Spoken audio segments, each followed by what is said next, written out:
Alright,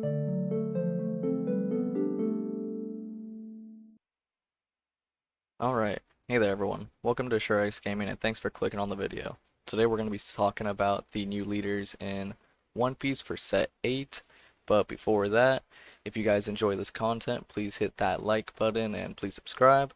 I'm going to be doing lots more videos in the future, like going to regionals, making more deck profile videos like Enel. Enel is my boy. He is my absolute favorite leader to play at the moment.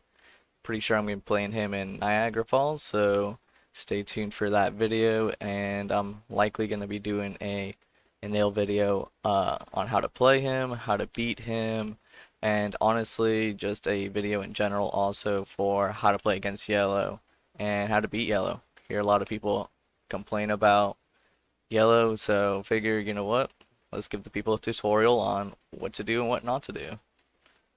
But besides all that, let's get into the video and talk about some new leaders, some new excitement. Let's go. Alright, so first off, I know everyone was asking for it, so it is finally here. We have a carrot leader, mono green. Let's get some stats for her there. She is obviously 5 life. Monocolored leaders tend to do that, unless you're Vegapunk in '07. But let's see. Tribe type, obviously Minx. For ability, she's got Activate Main once per turn. If you have a character with the Minx type in play, rest up to one of your opponent's characters, cost 5 or less. Well, honestly, first impressions off the rip with this one is that straight up, the only thing I really have to say is we're gonna have to see what support she gets. At the moment, we really don't have a lot of Minx characters to play with. I do think they're all in green, which helps her case, but I mean, other than the 5 cost carrot 2k, I am, drawing a blank on what other even Minx characters they have. I mean, they have the blocker, who doesn't have counter and is I believe 3 cost 4k, so kinda not too great there. I mean, she's gonna definitely need some good cards printed for her. I think unfortunately she is gonna be designated as the med leader for this set, kind of just that leader who's not gonna make splashes immediately, and maybe down the line we'll get some good support and she'll shine one day. But I mean, at the moment she's got a pretty typical green ability. I mean, green's pretty known for resting characters or, doing multiple attacks, something of that sort. So I mean, pretty run of the mill. I honestly don't see why you would play her instead of Eustace Kid, for example, where you can swing twice in a turn, or more, honestly.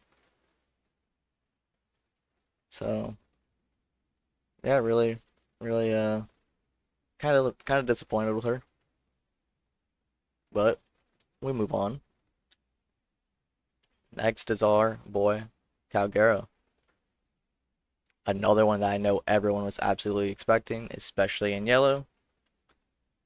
Let's see. Obviously, Sky Island and Shandorian Warriors. Dawn times 1 when attacking. Put a character with the Shandorian Warriors type from your hand into play that has a cost equal to or less than the number of Dawn you control. Then, if you played a card, put the top card of your life into your hand. So, going back and looking at the previous cards that have been released with the Shandorian Warrior type, they're not super impressive. They mostly revolve around destroying your own stage, which, I mean, your stage is a searcher, so I get it, destroy it so you can play out another one, get some value out of it, yada yada yada, but at the moment we just don't have too many characters who are really worth cheating out at the expense of one of your life. I will say though, the concept of essentially doubling your Dawn is really interesting and spicy. I do like that in yellow where you do have the life manipulation. Super important here though that they did put the Shandorian warrior type in there. If they hadn't, this just straight up would have been a busted leader. I mean, can you imagine throwing down 2 Yamatos or 2 Katakuris in a turn? Like that would be disgusting.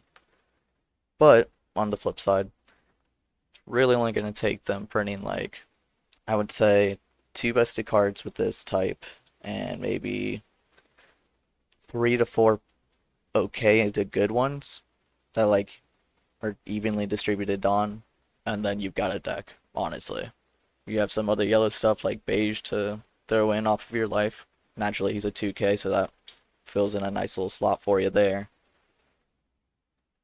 But yeah, very interested to see kind of what they do with him. He could potentially be really good and just run this set, but the way I'm leaning, I feel like they have to give him too much support, and because of that, definitely feeling like he's not going to make splashes. Instead, he's going to get support probably in an extra booster after this set, and also probably more support in 09, in which case he's probably good in 09 or 010 earliest. That's my call. Next we've got Marco. So, Marco, my boy. Luckily they didn't do him dirty here. By the way, loving the art here. Very smug. Very smug. Love it. So naturally, two colors here. First two color one we're going to be looking at, but he is at 4 life for that, and he is a Whitebeard Pirates naturally. Dawn ×1, activate main once per turn. Draw one card, then place one card from your hand on the top or bottom of your deck. Then give up to one of your opponent's characters minus 2,000 for this turn. First thoughts. Really good. Good God. This card is basically the revival of Sakazuki. They killed Sakazuki, made a new one that was trash, and said, you know what, we'll give you Marco instead. You know, you can have it blue, just not the trash shenanigans with black. We'll let you do power dynamics instead with red. That's how we're gonna do it. Oh, not to mention the absolute disgusting things you can do since they just released Sanji for us over here on the western side in 06. Too good. Too good. Talk about making a old secret be really good with a new leader. Yeah, you just play a Sanji, go into a Mihawk that you put back on top, or, you know, Edward Newgate, I'm assuming we're probably going to be running Whitebeard Pirates on this and run Searchers. So, I mean, this is going to be really good. Off the rip, this is going to be the good leader of the set immediately.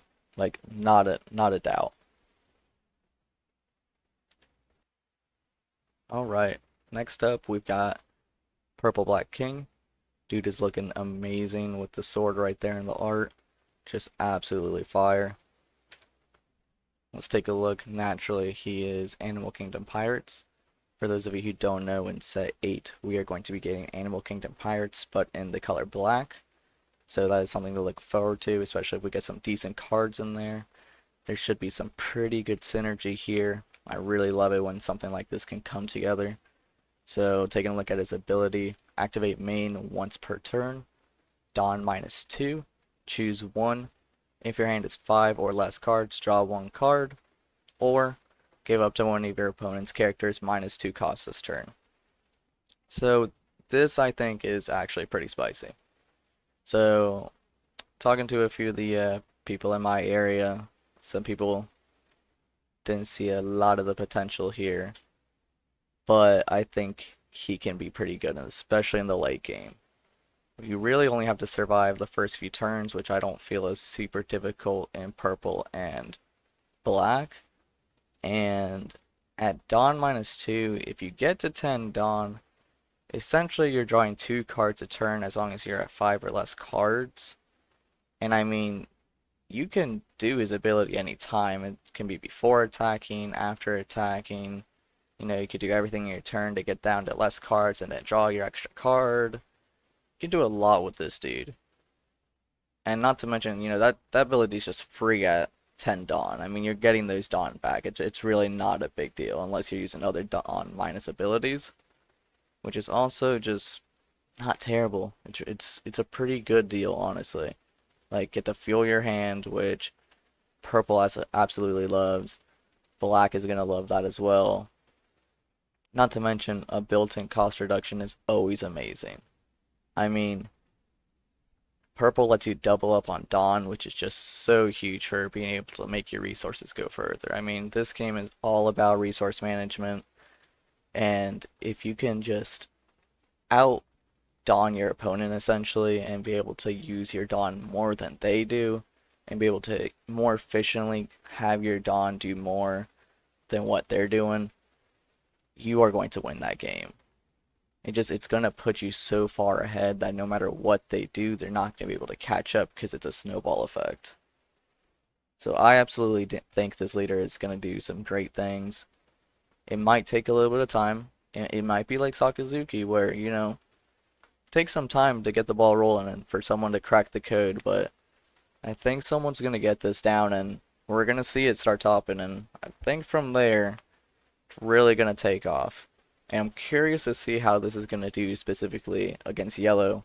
No, yellow has a tough time with black and purple, so this'll be different.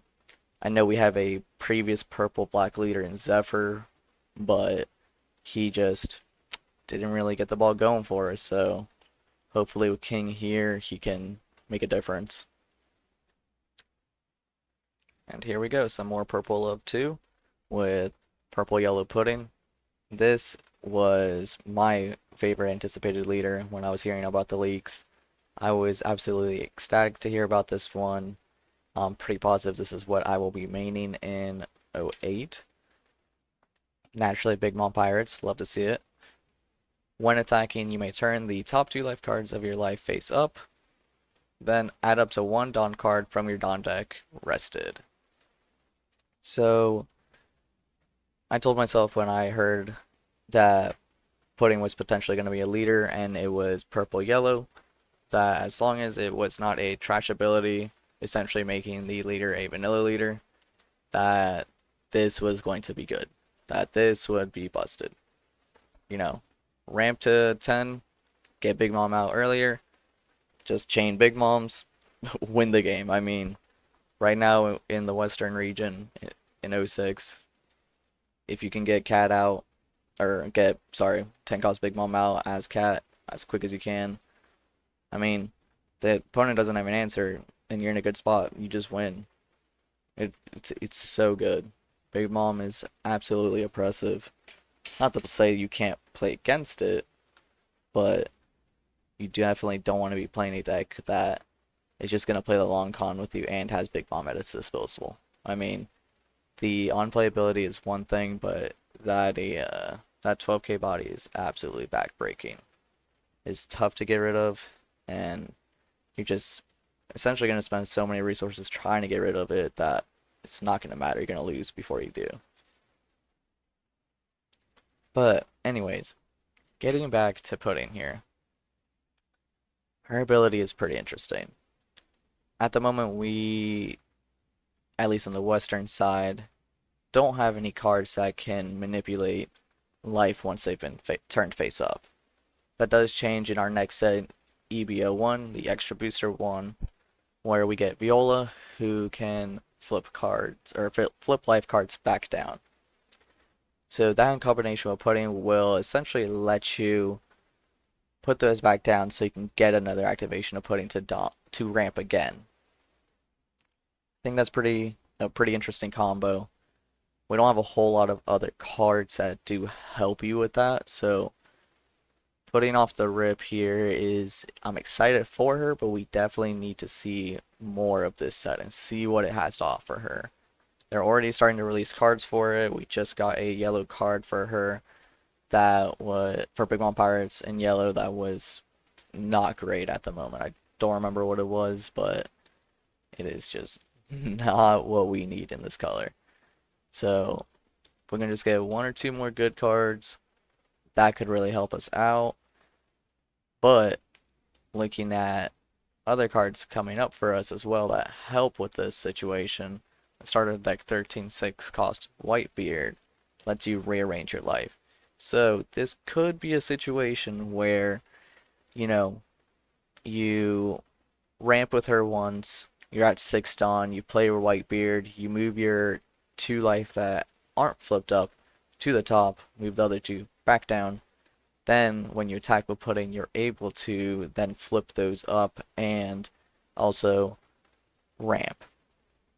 Now, this is pretty rough on yourself though if you don't have any triggers in there. Because if you don't have triggers in there, your opponent's going to know you're a clear path to just beat down. So depending on board state, this is the wrong move.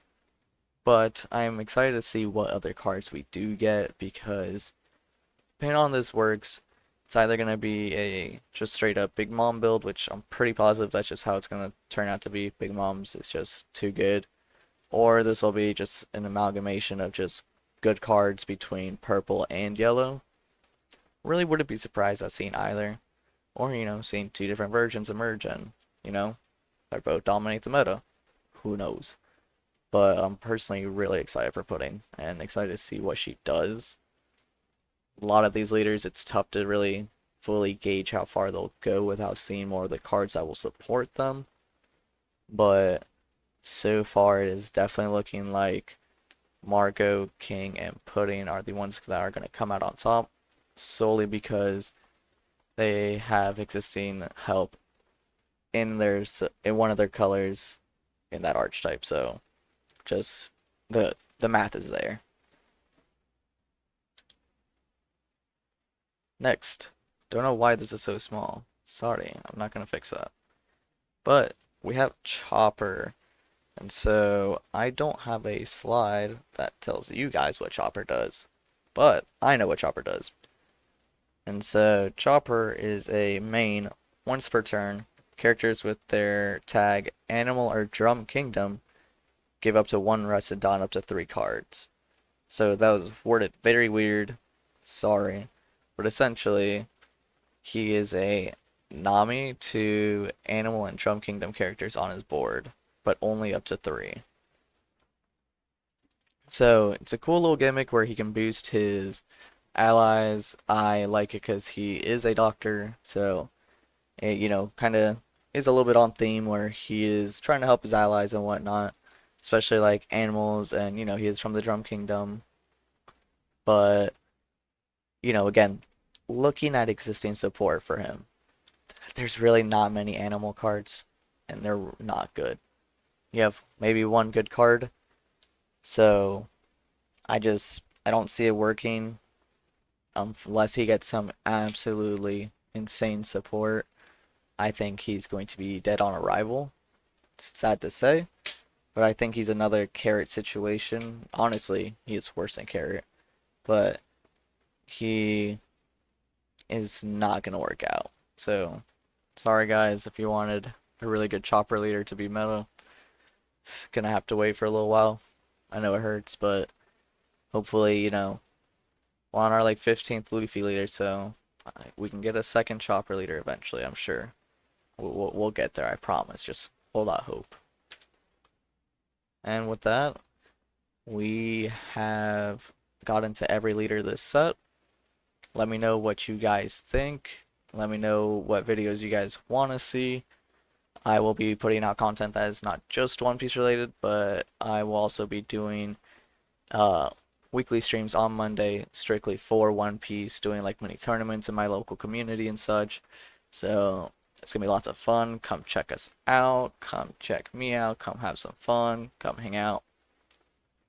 And without further ado, you guys have a good rest of your time.